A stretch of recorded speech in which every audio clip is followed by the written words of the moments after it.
Hello and welcome to the Lion's Den Dark Angels Tactics, where we're going to discuss today a slightly new topic where we're going to bring in some new factions and talk about how Dark Angels interact in the current meta with our other factions. So I'm Toby Bennett from Black Crow Gaming. I am apparently good at Dark Angels, so I'm here to give you my opinions on things because everyone wants that, right? But no, in seriousness, we're here to chat about Dark Angels. I'm going to give my insight, and this is my personal experience from tournament play. So it's the good bits, the bad bits, and sort of everything in between. This is going to be taking that standard STC of Dark Angels right now, which is Dark Angels Gladius, sort of relying on those Deathwing Knights as the anvil and kind of hammer unit, a bolter discipline, fire discipline unit, and which be it Eradicators or Hellblasters, and then some supporting units such as Jump Back Intercessors, Scouts, all of those kinds of units. Join me next week and I'll go through my tournament prep for LGT, which is the largest tournament in the UK. And I'll also have a bit of a tournament report from a tournament that I'm doing this weekend, where funnily enough, my first round is against a higher ranked Dark Angels player who is actually playing Space Wolves. So very excited for that. And if you're watching, hi Paul, really excited to meet you. So let's jump into it. So we're going to talk about our first positive matchup. We're going to go over 5 matchups, 3 good, 2 not so good. So we're going to kick off first with a good one, and that is Chaos Daemons. Now, Chaos Daemons, they're in a good spot in terms of their ability to compete. There are some very strong players out there, such as Luke Townsend, Franco McDonnell, and there's a couple of other names that I'm going to definitely forget to mention, but there is also my lovely teammate Jack Sayer, who are doing really well with Daemons. Now, Daemons has traditionally been a positive matchup for Space Marines in 10th edition. Now that is because of our sort of a longer range. Once we deal with Be'lakor and that 18-inch low knob, they really struggle to kind of deal with the rate of fire coming out of us. Now obviously Dark Angels is a very different prospect. We're a combat army now. We sort of want to win in that fight phase, and that's sort of really where our focus is. So when I was paired up against Chaos Daemons, I was against a very, very strong player, Steve Platten from Dead Red Gaming. So absolutely amazing bloke, amazing player, very, very good at what he does. I wasn't sure how it was going to go, to be perfectly honest, but I very quickly learned that, again, it is a very solid matchup because the Demons are forced to come close to you, and because they only have access to advance and charge for a CP, and they also kind of rely on that deep strike, which we're still very efficient at screening, they tend to struggle into us. They also lack fights first, which is a really, really key one. If you want to counter Dark Angels, think about those fights first units. In general, if you have access to fights first, it probably should be in your army. And then a lot of the time, Demons are relying on the Great Unclean One just being so difficult to remove and so durable with his enhancement that it just doesn't happen. However, Deathwing Knights with their maces, honestly, because they're wounding on 4s rather than like 5s or 6s, because he's toughness 12, and they're able to sort of get that damage through, even through that feel no pain as well. You're able to bring that Great Unclean One down reasonably efficiently with those Deathwing Knights because of that anti-monster ability. Alongside that, Demons have a real issue with that trading unit mismatch. Because Jump Back Intercessors are so efficient into their models that want to be screening, and Scouts are really good at sort of keeping them at bay in those early turns or bringing out something that is maybe like not exactly a Blood Crusher unit because they're unlikely to commit something like that, but usually something that is worth more points than the Scouts. And then, as I've already mentioned, those large monster bases are easier to screen. You can use in terms of both their deep strike with their up-down ability, or with the general just sort of screening it, making them go into those Deathwing Knights, which then usually they don't pair very well into. The only one that might do is the Bloodthirster with the upgrade. He is very efficient in combat. He should be, right, for the amount of points. But usually against most of those larger demons, they aren't able to just one-shot a unit of Deathwing Knights. So dictate where you're able to have those fights, where those Deathwing Knights are going to be going into. That will hold in position, and because your screening and trading units are more efficient than theirs, that should put you in a position where you're able to go, okay, I now hold these objectives, your big scary guys are stuck in combat, and I'm able to out-OC you on those objectives. So overall, Chaos Demons is a solid matchup. Don't underestimate them. Chaos Demons have a lot of tricks. They're also very good at doing secret missions. So, for example, if you do leave your backfield somewhat open, and I know most Dark Angels players are looking at dropping those infiltrators, you will then end up with a Be'lakor on your home objective in turn 5 if they go second. So because Be'lakor is no longer the we kill this guy turn 1 and 2. He's not as much of a threat to us these days because we have the invulnerable save and his damage output is incredibly swingy, and usually it swings on the poorer side than the better side. So Be'lakor is no longer as big of a threat. The other sort of big bad monsters are the ones you'll want to be killing, particularly if there's something like a Shalaxi out there. The Great Unclean One, it's difficult to say because the Great Unclean One, if it rolls 4s, it just will not die. However, because of the Dark Angel's damage output, sometimes if they just have that turn where they don't roll 4s, you will just kill it. So be aware with that. Make sure it's something durable going into it, something that you don't mind getting hit hard. Ideally, you will out-OC the Great Unclean One. And then just be aware of the Bloodthirster because that threat is quite significant. Focus on those trading units, those favourable matchups of the non-monster units, and you should be absolutely fine. But as I say, don't underestimate the shenanigans that Chaos Demons can bring. Okay, so we'll go into a slightly more negative matchup now, and that is Drukhari. So Drukhari are an interesting one because they are an incredibly high skill cap. So the better the player, the more likely they are to just be able to wipe any opponent. And so this then does come with the caveat that Drukhari are very punishing if the player makes a mistake. So if they end up with, say, their witch unit in the wrong spot, there are going to be those times where you're able to go, okay, I just delete that unit now, you're in trouble, and then you'll be able to take over the game. However, against those top players, against those top of the table games, Drukhari are a very difficult one.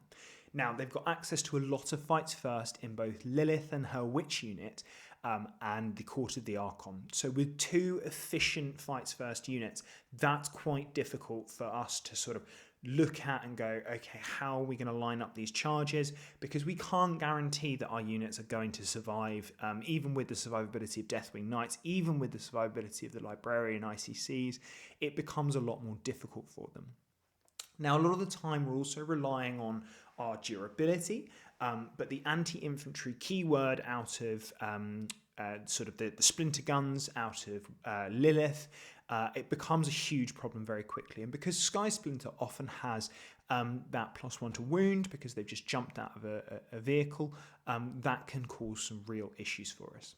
Alongside that, a lot of their damage dealers are actually just 1 damage, so they aren't losing the efficiency that most other armies are losing into Deathwing Knights. They can just go with all of these attacks, and the likelihood is those Deathwing Knights may fall over. If you roll like an absolute pillock like me, they absolutely will fall over, but it's one of those matchups where you're not 100% sure your Deathwing Knights are going to survive. It's not one of those like Necron matchups where you're like, okay, that Doomsday Arc is shooting me.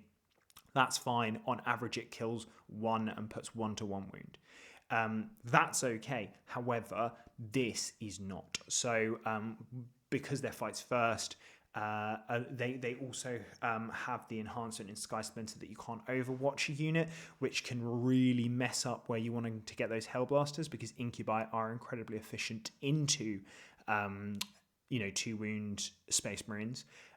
So there are ways to counter that. If you can force their units to be their Incubi units to be charging your Deathwing Knights, you'll be in a very good spot.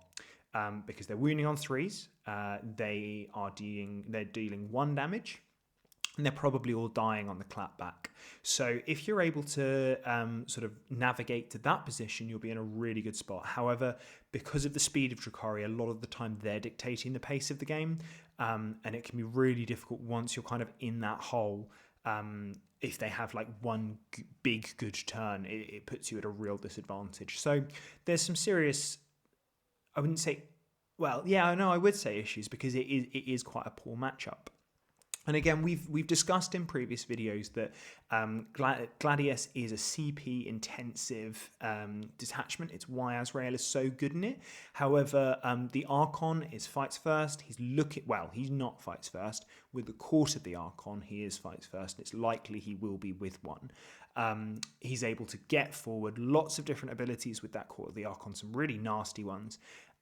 So be aware of all of that utility and out of that unit, but it's also going to have that Agent of Discord ability, where it increases the CP cost of your stratagems. Now, I've mentioned here there is the caveat that mostly they are T3, and that is true. We haven't even mentioned Scourges. Scourges are horrible. We all know Scourges are horrible. If your opponent messes up with them, though, you can get them. But as I say, there is the caveat that most of these units are T3. Now, if you are against, say, Real Space Raiders, there is the likelihood that you will go against a lot of Talos and a lot of Kronos. And with that -1 to wound stratagem, they can be very efficient. So just leverage your Deathwing Knights in the best way possible there, because that durability of both units and that anti-keyword will usually sort of slow that punch down, and give you the time to be a little bit more efficient with killing them. But yeah, obviously T3 is really where we want to be in terms of what we're trying to kill. So that is a slight sort of ray of hope. It's not an impossible matchup, but it is just one of those where it's a little bit more difficult. And I would say that their screening potential with things like Mandrakes, or with the Beast Pack, it can just lock us in position a little bit easier. And if you are locked in position with what can be a bit of a slow-moving army, it will really put you in a tough spot. You are then suddenly relying on those dice rolls with the advances to carry the day, and that isn't where you ever want to be. Okay, so that's Drukhari.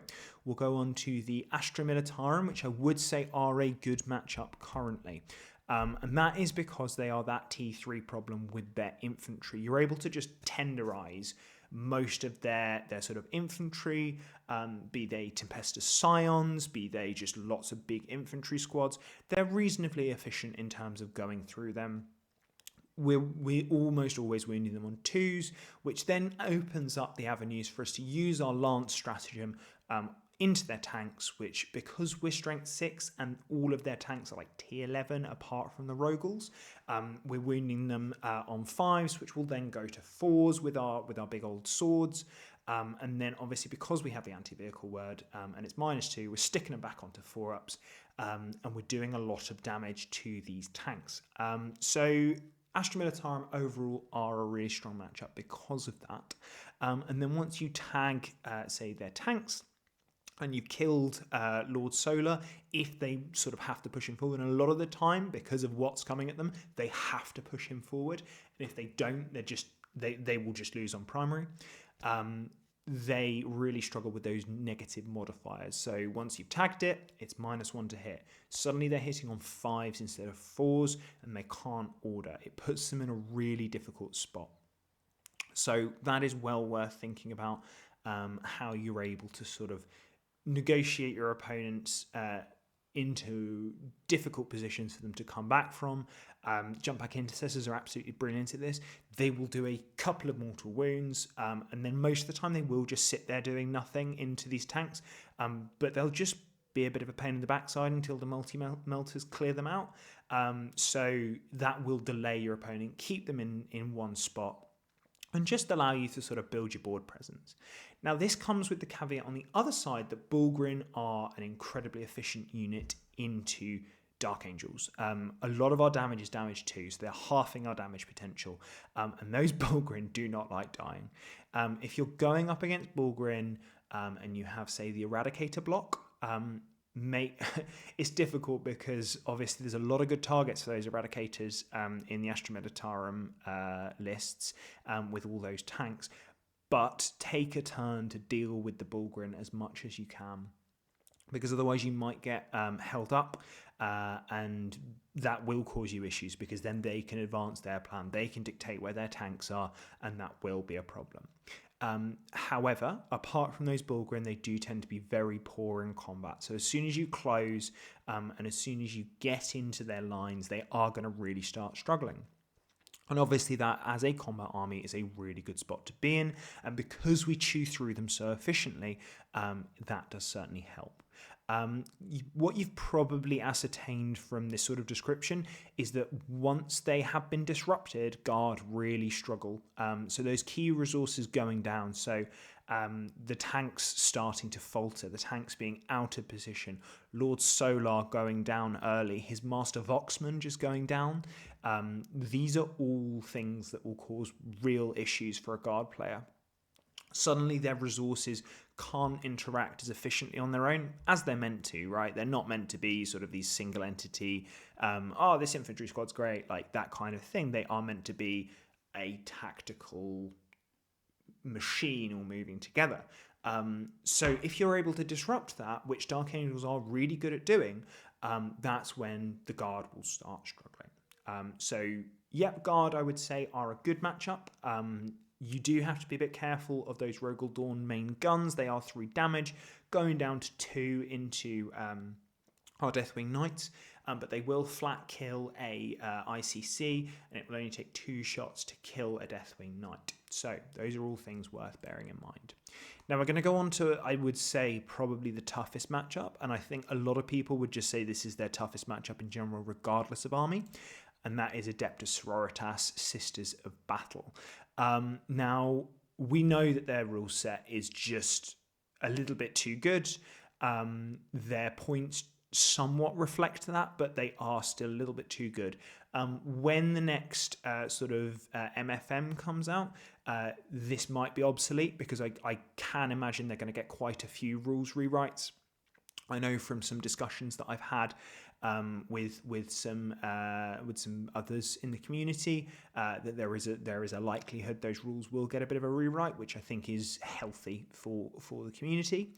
But at the moment there is extreme screening speed, and that is coming from their move shoot move fly sisters, which are a real pain in the backside. They will pin you in a position, and that is really difficult to deal with as that Dark Angels player. Once they've pinned you, you probably aren't going to break out, because unlike some of those weaker screening armies that can pin you, but like Chaos Demons actually, they'll pin you in place, but then you can sort of break them pretty quickly and get through, while as Sisters are very difficult to do that, and they're costing you resources with, say, Flamer, Overwatch, and they're pounding away with those Castigators that can usually get into some really nasty angles because of just that sheer speed that they get from both the Triumph of St. Catherine and the Bringers of Flame detachment. So really, really powerful, really speedy. And then another point there, Melters are just incredibly efficient. Now, I've always found that Chaos Knights, and particularly Brigands, are a bit of a pain in the bum. So Melters, it stands to reason, are very efficient into Deathwing Knights, into other Space Marines, because they're taking away your saves. They are just really solid. And there's mostly, they're not looking to get into combat with you. So those fights first ICCs that you might have, that's going to cause some real potential issues. Dice manipulation in a dice game is nonsense. It probably just shouldn't be a rule. That's goes for Eldari and for Sisters with their miracle dice. Just being able to, like, a melter being d6 damage makes it fair. A melter being flat 6 damage makes it not so fair. So just, there are some really nasty tricks that they can prick out with those dice manipulations. Not sure what I meant by prick out there. It wasn't meant to be an insult. It might come across as one. Do apologise to any Sisters players in chat. So overall, they are extremely efficient. Those data sheets, those rule sets, they're just brilliant. They have amazing rules. They have strong models across the board. They're really spilling out the sides in terms of units that they could take. And overall, their rules are just more powerful than ours. And that's okay, because they will probably see a nerf very soon. But if you are in a sister-heavy meta, just be aware of the potential that they can really stymie you. And particularly if you're an infantry build of Dark Angels, they will really stymie you. So just be aware of that. Best way to counter, maybe you're looking at a Land Raider Redeemer that can do some nasty overwatching. So it's difficult with castigators there, although you can just AOC and then you're still saving on 2s or you're saving on 3s. So it's certainly worth bearing in mind that a Land Raider Redeemer might be a solid option. But just be aware of those hunter killer missiles as well, if you are going down that route, because the worst thing is with the ability to go, oh, okay, so I've hit you with a hunter killer, I've wounded you with a hunter killer, and that's flat 6. So just be aware of that. But some nasty Overwatch threats that ideally aren't infantry, that could really put you in a good spot. And then potentially just something a little bit faster. They don't like solid pistol shots, and they don't like chainswords. So your jump pack intercessors will really come into their own. The more you can get with the fly keyword, just so that you can get through your opponent and they can't just move screen you, all the better. You might be thinking at this point, oh, okay, but I'll just put my Deathwing Knights in reserve. Do not do that. They're able to get such good board control that they will just screen you out of going anywhere relevant, unless they will just screen you out of the board. I've had it done to me before, not with this build, but Sisters are very good at doing that. So just be aware of that. Now, obviously, I'd love to end on a high note, so we're going to go to a matchup which I think is really good, and that is Tyranids. So you might go, well, yeah, because Tyranids aren't that good at the moment. But actually, Tyranids are pretty damn solid. I mean, we've just seen, I know obviously Nathan Roberts is an incredibly talented player, but we've just seen him get to the final of Leeds GT. So Nids are definitely something that you are going to see at tournaments. You've got players like Greg Chamberlain out there, incredibly solid players with the big bugs. So you do need to factor these guys in when you're playing. So Nids are still a strong matchup for the Dark Angels, though. They lack invuns, which is really good for us because we've got that -2 AP that can very easily go to -3 when we're in our go turn. So Nids not having an invuln, real good spot to be in. Suddenly those Exocrines, if we can get it to the -3, saving on 6s, the likelihood is they'll go down in 1 activation, which is real nasty for them. They're reasonably inefficient into -1 damage. They do just seem to struggle into it. I don't know if it's because they have a plethora of 2 damage, but they just always seem to have not really enjoyed going into -1 damage, be they Redemptors or Deathwing Knights. So that's just something to bear in mind. They're screening troops like Gargoyles. Obviously, they're the same kind of trick as the Sisters, but they're just nowhere near as durable. Just you're able to just go, okay, my scouts will kill that entire unit of Gargoyles. Cool, moving on. And their other small bugs just aren't doing it. Gene Stealers, maybe a bit different. They're pretty damn fast, they're pretty efficient, but just scout block them. If you scout block them, you'll be in a great spot. The Lictors, their fights first is a bit of a pain in the bum, especially for ICCs in terms of like they might be able to snipe your character. But for the most part, they're reasonably easy to deal with your jump back intercessors, because they can grenades, shoot, charge, and do their impact wounds, and that's usually going to kill a lictor or a neurolictor. And the Deathwing Knight's just so efficient into Tyranids that they're like, okay, this big bug has charged me, it is doing nothing. And that's the real problem. It's just the ability of the Deathwing Knight to go, I'm going to stand here and I'm going to deal solid damage output to you while I'm getting my board presence, while you're stuck just doing kind of nothing, getting into a position where those melters are just absolutely butchering those big bugs, or where those Hellblasters are just taking the other big bugs to pieces. There's lots of different options there. So Deathwing Knights are just your absolute best friend in that matchup, and you don't have to be that conservative with them. Obviously, don't run them at exocrines unless you're able to make that charge. But it's not. But you don't have to be as conservative as, say, other matchups like Guard, where it's our strong matchup. So yeah, that would be why we're really, really efficient, particularly with holding those bigger bugs in place, just wiping them off the board. And while we're doing that, our sort of expendable infantry is handling their expendable infantry a lot easier. So that is why Tyranids, in my opinion, are a better matchup.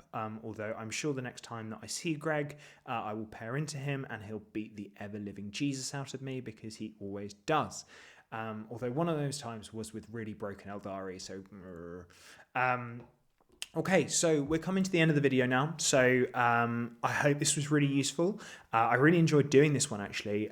Really enjoyed sort of chatting about why I think our matchups are good or why I think our matchups are not so good. Again, just personal experience, and do please tell me your personal experience in the chat below. Maybe we can go over the reasons why you think one of my preferred matchups is actually a bad one for you. Look at that army list composition, all that kind of thing. Just have a little bit more interaction in terms of, here's how I can help you, because ultimately I do these videos to try and help Dark Angels players. So hopefully it was useful in that regard. Obviously, I've got to do my little chats for our lovely sponsors. So Glasshammer Gaming, thank you so much for sponsoring us. If you are watching this video when it goes live, they are going to be live streaming their Wolverhampton tournament this weekend. So go to the Glasshammer YouTube, give that a subscribe, give that a notification so that you can watch that. It's a really, really good stream. You can, if you look back far enough, find me on there playing very, very drunk. So that's quite entertaining. And then you can also go and buy cheap Warhammer from them, or get cheaper tickets for their events, which is by putting in the code BLACKCROW at checkout for 5% off. Now, our other sponsor, Terrain Forge, does a lovely set of bespoke terrain, and you can get 5% off with the code BCG. If you look at our year anniversary post, you can have a look at some of the lovely WTC sets that my colleagues down in the south are reviewing, and hopefully will be featuring on the battle report soon. So give that a check out.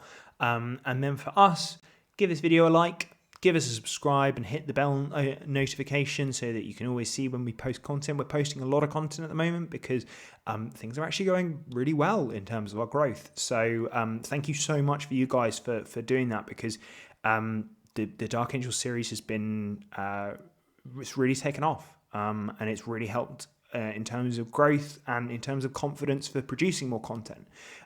So we really, really appreciate that, and really, really appreciate you guys. So give us our Facebook and our Instagram a follow.